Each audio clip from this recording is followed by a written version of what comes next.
Aren't these decorated paper clips absolutely gorgeous? It's such a fun way to add extra material into your journals or for clipping onto cards and things like that. And this is how you make them. There are 3 different styles that I've made. So I started by cutting some strips of fabric. I'm just using some scrap fabric and cutting it into a strip that will fold over the paper clip.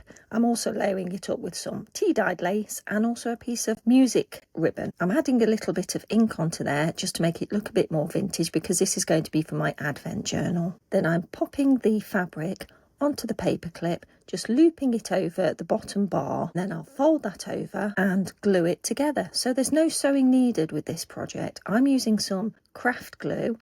You could even sew it if you like sewing. I think this would make a really nice slow stitching project as well, and I might make some stitched ones later.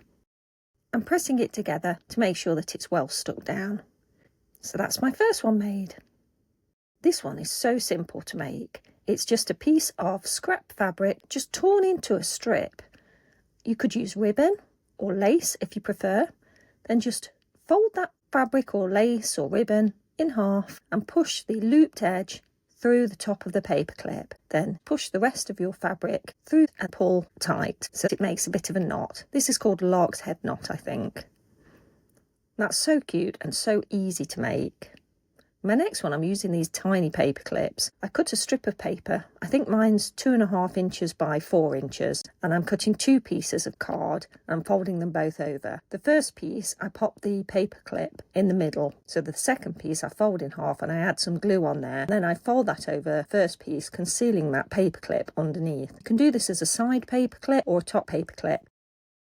I decided to add a little cotton heart on mine, and I'm making mine a side paper clip. So it'll clip onto the edge of a page or a little flip out, and it will hold something neatly in there. And that's my 3 done. I hope you enjoyed that, and if you did, give me a thumbs up. Take care. Bye.